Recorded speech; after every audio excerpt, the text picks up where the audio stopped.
अस्सलाम वालेकुम व्यूअर्स, मैं हूं शाकिर सोलंकी।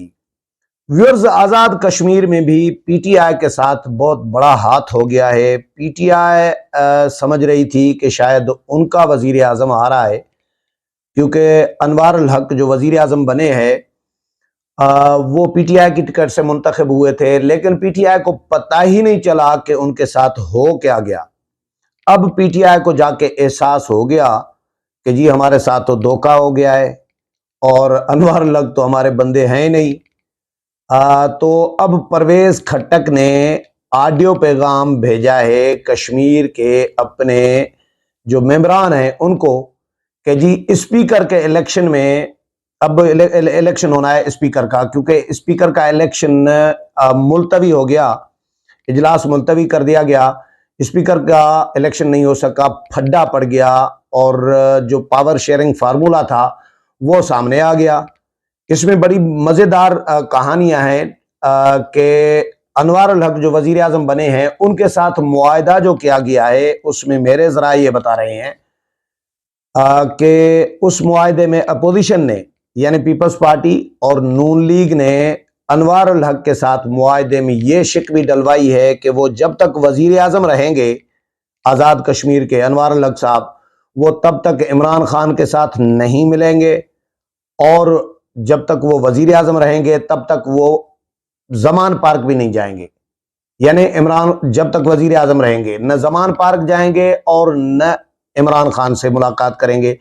अब ये पावर शेयरिंग फार्मूला जब एग्रीमेंट जब सामने आया तो उसके बाद पीटीआई ने सर पकड़ लिया। पहले पीटीआई ने मशवानी कौन से हैं जो तर्जुमान हैं इमरान खान के, उन्होंने अजहर मशवानी, उन्होंने अजहर गलबन नाम, उन्होंने और बाकी लोगों ने ट्वीट किया था कि जी कश्मीर में फिर हमारे वजीर आजम आ गए, मुबारकबाद के पैगामात ट्वीट कर रहे थे, बड़ा जश्न और भंगड़े डाल रहे थे।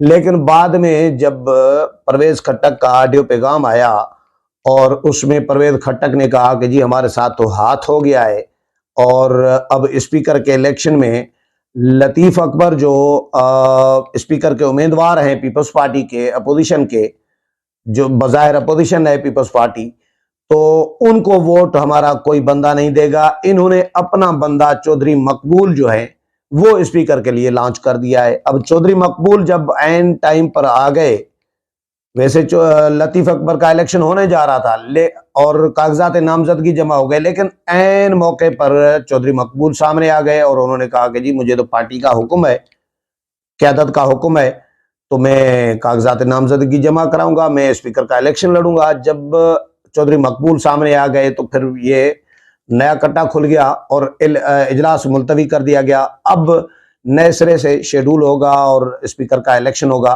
तो स्पीकर के इलेक्शन के लिए परवेज खट्टक ने मना कर दिया अपने हामी अरकान को कि जी पीपल्स पार्टी के उम्मीदवार को वोट नहीं देंगे। एक्चुअली कहानी क्या है मैं आपको बताऊं कि आज़ाद कश्मीर की असेंबली, दस्तूर साज जो असेंबली है, उसके टोटल मेंबरान की तादाद है, स्ट्रेंथ है 53। एक तो नायल हो गए, साबिक वजीर आजम जो हैं सरदार तनवीर इलियास, तहरीक अदम एतमाद भी आई उनके खिलाफ, वो तो आउट हो गए, बाकी रह गए 52। अब अनवार अल हक साहब जो हैं इनको मिले हैं 52 में से 48 वोट। 48 वोट। वैसे इलेक्शन नहीं हुआ आज़ाद कश्मीर के वजीर आजम के इलेक्शन के लिए, इंतखाब के लिए इलेक्शन नहीं हुआ, वोटिंग कोई नहीं हुई क्योंकि मुकाबले में कोई उम्मीदवार ही नहीं आया।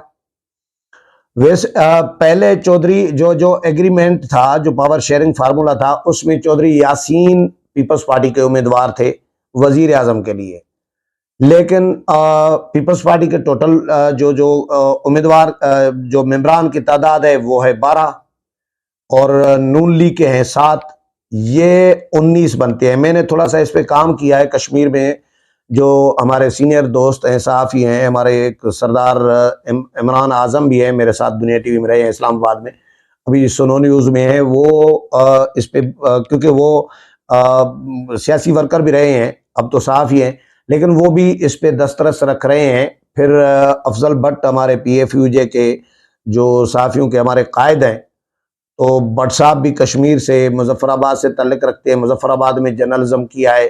भट्ट साहब की भी बड़ी दस्तरस है, वो कश्मीर का जो सेल है जंग ग्रुप का, जियो ग्रुप का, उसके इंचार्ज भी हैं।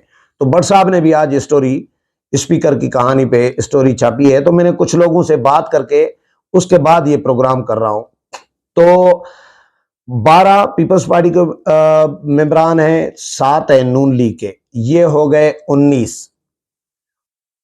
वजीर आजम के लिए चाहिए थे 27 मेंबरान, यानी 52 मेंबरान में से, टोटल 52 है स्ट्रेंथ ऐवान की, 52 में से सादा मेजॉरिटी, सादा अक्सरियत चाहिए, यानी 26 और 26 52 बनते हैं, तो 27 चाहिए, एक इजाफी चाहिए। 27 मेंबरान वजीर आजम के लिए चाहिए थे, 27 वोट।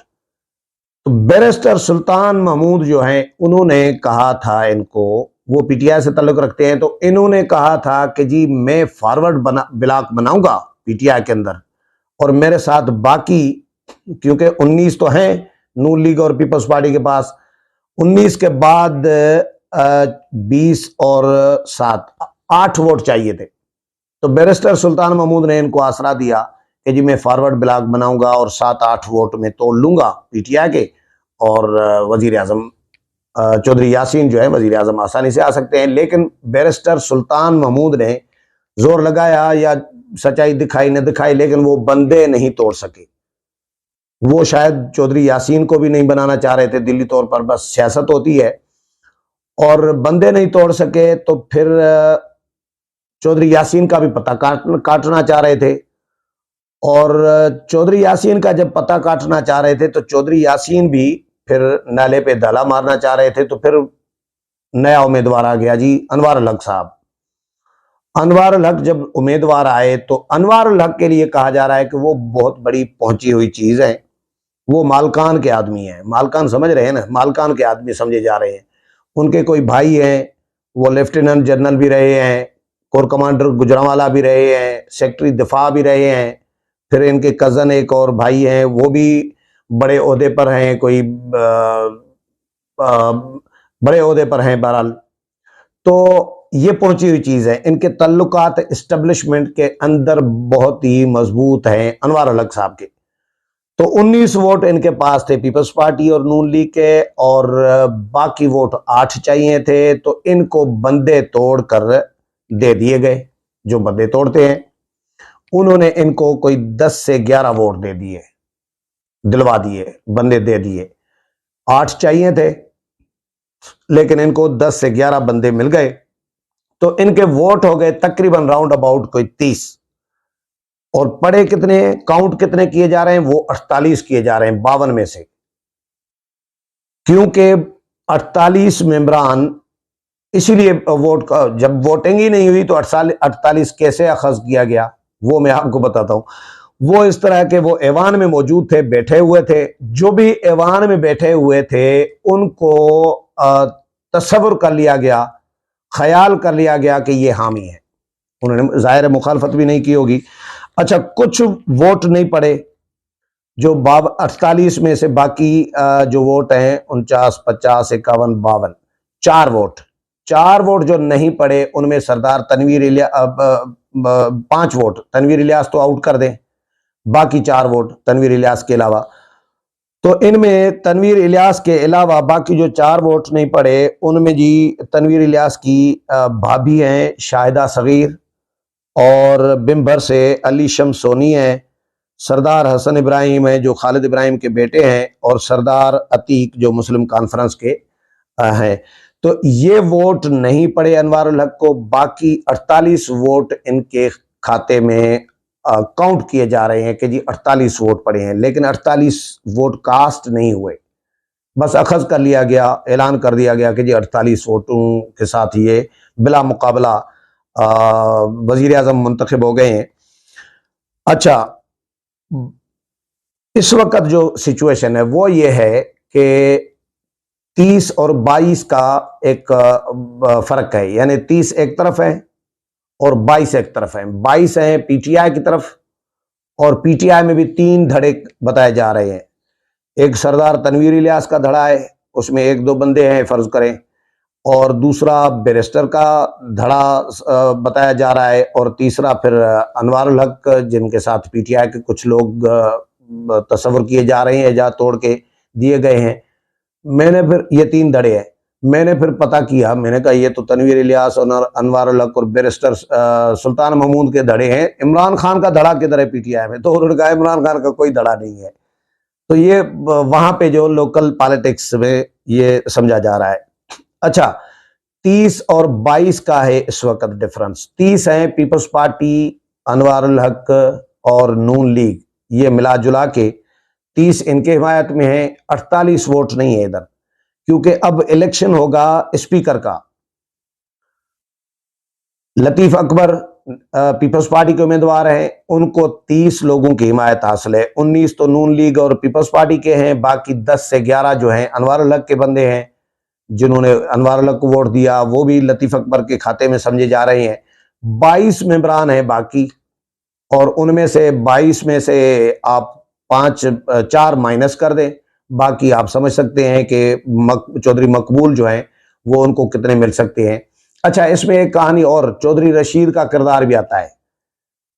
जब चौधरी यासीन को एग्रीमेंट के तहत, मुआहदे के तहत, पावर शेयरिंग फार्मूला के तहत वजीर आजम के लिए नामजद किया गया था, तो उस वक्त बैरिस्टर साहब ने बंदे नहीं तोड़ सके, और बैरिस्टर साहब ने फिर अचानक चौधरी रशीद का नाम दे दिया जी, फॉरवर्ड ब्लॉक वालों में से, जो नहीं बना सका था फॉरवर्ड ब्लॉक उनमें से, कि जी चौधरी, वो क्योंकि खुद सदर हैं बैरिस्टर, तो वो तो वजीर आजम बन नहीं सकते, तो वो ये चाह रहे थे कि उन्होंने कहा कि जी 3 महीने के लिए चौधरी रशीद पहले पीपल्स पार्टी में रहे हैं, बाद में लोटा बन के चले गए थे पीटीआई में, तो अब पीटीआई के प्लेटफॉर्म से मुंतखब हुए हैं। चौधरी रशीद के लिए कहा जी बैरिस्टर ने कि इनको 3 महीने के लिए वजीर आजम बनाओ, 3 महीने के बाद मैं फिर रिजाइन करूंगा और फिर इलेक्शन लड़के मैं वजीर आजम खुद बन जाऊंगा। लेकिन वो किसी को कबूल नहीं था, सब ने इसकी मुखालफत की थी। तो अब जो है इलेक्शन होना है स्पीकर का। स्पीकर के इलेक्शन में क्योंकि वजीर आजम का इलेक्शन भी इसी तरह ही हुआ, 1-1.5 घंटे के अंदर सारा कुछ ये शेड्यूल आया और कागजात नामजदगी जमा हुए, जांच पड़ताल, ये जिस तरह होता है, ये कोई 1.5-2 घंटे के अंदर सारा कुछ जिस तरह हुआ, तो पीटीआई को कहा जा रहा है कि पता ही नहीं चला कि ये हो क्या रहा है।